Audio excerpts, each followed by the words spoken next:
ٹنڈو الایار میں degree college کی عمارت 14 سال گزرنے کے باوجود بھی تاحال مکمل نہ ہو سکی۔ ادھوری عمارت بھوت بنگلے کا منظر پیش کرنے لگی۔ نامعلوم چور سریا بھی کاٹ کر لے گئے۔ مزید تفصیلات جان لیتے ہیں نمائندہ نیوزن طارق حمید عباسی سے، جو اس وقت ڈگری کالج پر ایک شہری کے ہمراہ موجود ہیں۔ جی طارق حمید۔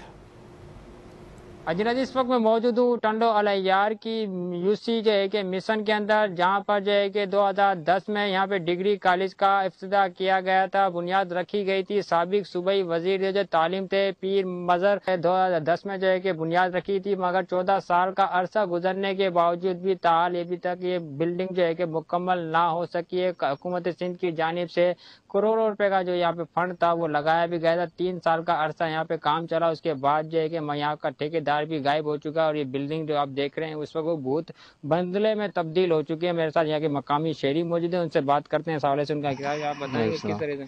جی ہاں بالکل، یہ 2010 میں بلڈنگ دی گئی تھی، پیر مظہر صاحب نے دی تھی، ڈاکٹر حسن کو گفٹ میں دی تھی، اور اس کے بعد 3 سال کام چلا تھا۔ ابھی 14 سال سے یہ کام بند ہے، لیکن جو کام ہوا تھا اس کو بھی توڑ پھوڑ کے یہ سریا نکال کے لوگ لے کے جا رہے ہیں ہم۔ اور اس دوران جو بھی حکومتیں آئی ہیں وہ پی پی کی ہے، اور پی پی کی حکومت میں اس کا کام مکمل نہ ہو سکا، یہ ہمیں بہت افسوس ہو رہا ہے۔ اب جو ایم پی اے ہمارا امداد پتابی صاحب ہے، اور ایم این اے ذوالفقار ستار بچانی صاحب ہے، ہم ان سے مطالبہ کرتے ہیں کہ برائے مہربانی اس کالج کی جو تعمیرات کا کام ہے وہ مکمل کیا جائے اور تدریسی عمل شروع کیا جائے، تاکہ یہاں کے لوگوں کے لیے تعلیم کا عمل میسر ہو سکے۔